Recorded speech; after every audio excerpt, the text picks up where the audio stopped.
So, first of all, I mentioned before, some of you own property. And I have here the King of Pentacles. This is a property owner. He's got a lot of castles, a lot of land behind him. So it's somebody who has a property that is prime real estate, okay? A property that will fetch a tremendous amount on the market. And I feel like it's, for some of you, it's by accident that you came across this property. Some of you, you might have lived there for a really long time and you know it's time to sell, but you are clinging onto it. You're clinging onto it for dear life. You want to pass it along to your children. You want to retain it a little bit longer in hopes that the value is going to keep increasing. And I also feel like, when I mentioned before, you were like this small and now you're getting bigger and bigger. I feel like this property served its purpose. For the past few years, you have outgrown the property. And so it's really important for you to not be afraid to let it go and move on to the next phase in your life. And I feel like some of you have some really, really big goals, maybe wanting to relocate, maybe needing to get a new job. But the mortgage and I feel like some of you are in a job, it pays really well and you're making really good money, but your heart might not be entirely in it. But you have this property and then the job came in and the job helped you pay for the property. And so you stay in both places, in that property or in that job, because it's a symbiotic relationship. And then over time, you got comfortable. But now you're definitely thinking about looking elsewhere. You want a change in your environment and you want a change overall in the direction of your life. Some of you are contemplating a move. I do see directly south, and I also see I'm not seeing north, I'm seeing south, and then I'm seeing as well northeast, somewhere where there's snow, or somewhere directly south where the weather is really warm. So I feel like extremes here. And the property is what's really keeping you stuck. Okay, it's really keeping you stuck. The advice that I'm getting here, or the advice that your guys are trying to give you, is you don't have to relinquish it. You don't have to sell it. If you are attached to it, you can rent it out. So, maybe possibly looking into renting it out. I feel like for some of you, no offense, I feel like you're very territorial with your things. So you might not want strangers living in what you perceive to be your space, right? Not a lot of people like that, but sometimes we have to do it out of necessity. And sometimes when we have already outgrown a situation, it's best to, make contingency plans and do things differently. Okay. So, I see as well new work that you're contemplating or a job offer that's on the table for you. I have here the Ace of Coins, Ace of Pentacles, brand new job. I feel like for some of you, you might be switching sectors. If you have been working in the private sector, you might be thinking about the public sector. So if you have been working for, I don't know if it sounds self-explanatory, but if you, for example, have been working in a private enterprise where there has been a lot of, incentive pay, where your productivity is like measured, and then the more productive you are, the more they incentivize you financially to do better. So like sales, commission, bonuses, things like that to reward you. And I feel like it's nice, right, to have the bonus, but it makes the environment very competitive. And then I also see this element about aging. No offense, Aries, but you're like, I'm getting older. I don't want to do this rat race anymore. And so I want to shift into, the public sector where they don't have the incentives, but the work is a little bit more stable. So I see that element coming through. And then I also feel like for those of you who have been working in the public sector, you're really excelling. You're doing really, really well. and you feel like people around you are not very motivated. So you might be inspired to go into the private sector instead. So I see a switcheroo, like vice versa. And I'm also sensing as well, some of you are thinking about even working part-time, okay, reducing your hours, working part-time, because you might want to go into property management. You might want to go into, you might already have enough money. You might be thinking about retirement. And so you're working part-time, trying to ease yourself into it. Or you have residual income coming through property. And so you feel like you don't have to work as hard. So it's almost like I feel some of you are aware that your hectic lifestyle is starting to catch up with you. And so you're trying to slow down, hence the, shortness of breath. It's almost like I want to enjoy my time. I don't want to be constantly running around, racing around all the time. I want to sit still and I want to enjoy the moment. And I don't want to, just be on the move so much. Okay. So that's what I'm getting here. Let me see. There's definitely, trips and things like that down memory lane. I feel like there was somebody in your life, and I feel like this is the big love of your life, okay? The big, big, big love of your life, whoever that might be for you. It was like a long-standing love affair. You've been with them for a very, very long time.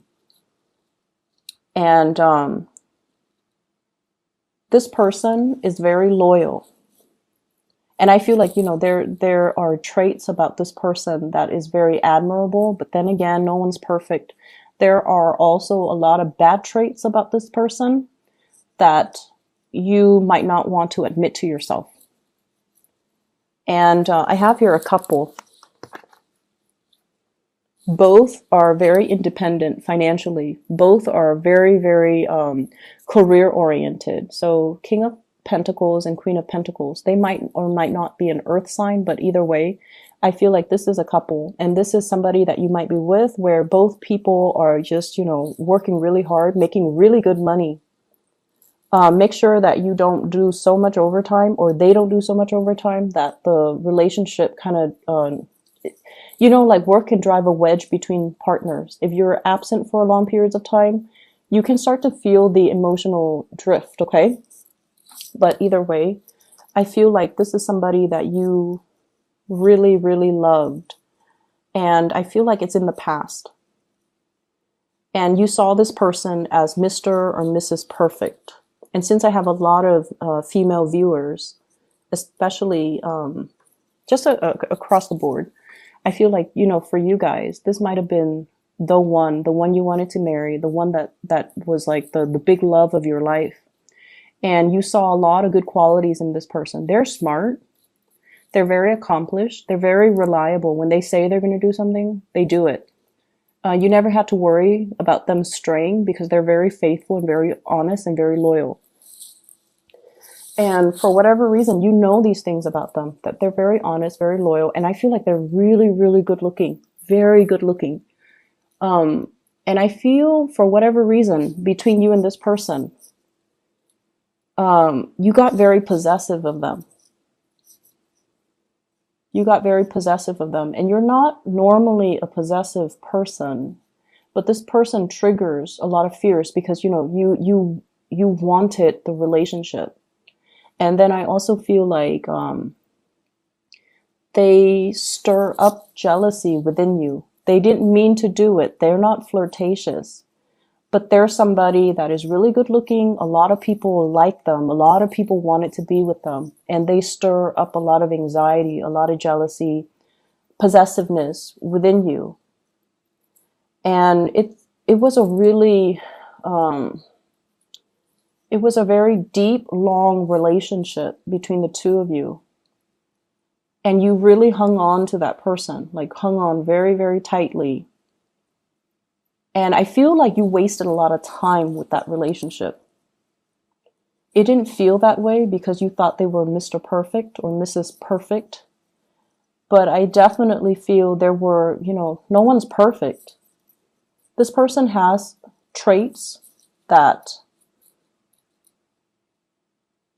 you overlooked, okay? Bad traits that you overlooked. On the one hand, they could be very materialistic. They're very, very stubborn. They don't compromise, for example. And I also feel like they might have been a little bit arrogant. They might not be the most compassionate person. So they do have bad traits that you overlooked. But, you love this person. So love is blind. And I feel like you wasted a lot of time in this relationship. And some of you might have walked away from it. And this is kind of like the person that is the rubric that you use when you measure your new relationships. So let's just say, if this past person, let's just call them, let's call them Bob, okay? Now you're dating Steve and you're comparing Steve to Bob. And you're like, Bob is better because, Bob is blah, blah, blah. Don't do that. Don't do that to yourself. And don't give yourself that excuse to not date or, it's like a self-fulfilling prophecy when we start comparing our past with our future. And we're like, no, the past was better. So it just creates situations where things flop before they even get off the ground. Okay. And especially don't let this person have that type of control or hold over you. Because I honestly feel like there were a lot of things, bad traits about this person that you overlooked.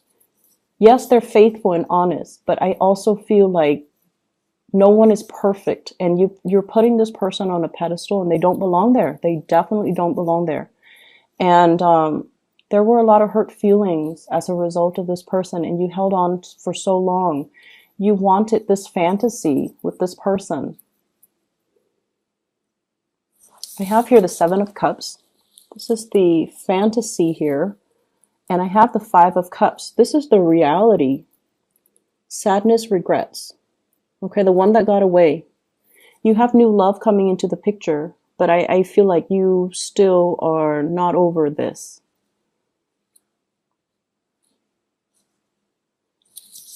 And so what I'm seeing, though, Aries, is when this person left the picture, they kind of shook up your world.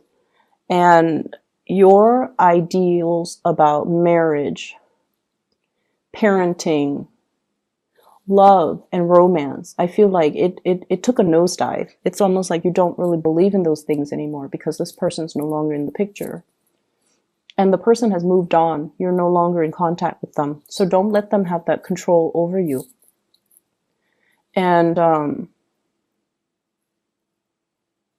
we can't go back to the past, okay? Like I said, you started out like this, and then you got bigger and bigger and bigger.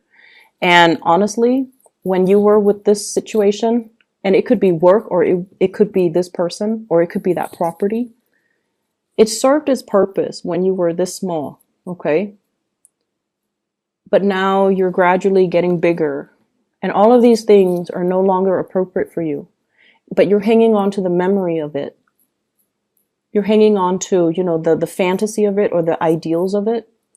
But you're constantly progressing and you're growing and you're outgrowing the situation. So they're really telling you, to leave it behind, okay? Leave it behind for good. If you have a property and you've outgrown it and you feel like it's really holding you back because now you can't move, rent it out. Find other creative ways to manage it, okay?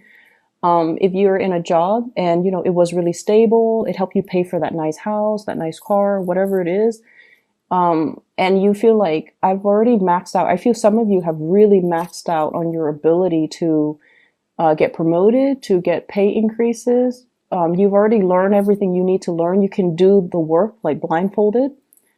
You've outgrown the situation. Allow yourself to move away and do something new. Learn something new.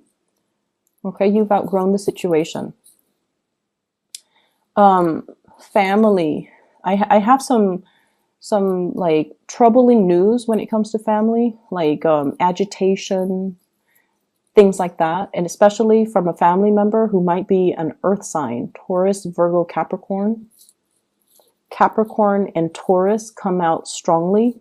Okay, family situations. And I'm hearing, can you help me babysit my kids? And it's the holiday season and they can't find a babysitter and they should have planned better. And then, or like, can you help me get a turkey? And it's the holiday season, you know, and all the turkeys are gone. So it's somebody who's like scrambling at the very last minute and infringing upon your time. So there's that, but you know, you're going to be very good about helping them. I see a lot of cooking with you guys. So I definitely see you're hosting something. I have here the 8 of Coins. Somebody cooking something in their cauldron. So you're definitely hosting big parties for a lot of people. You're running around a lot. Take it easy, okay?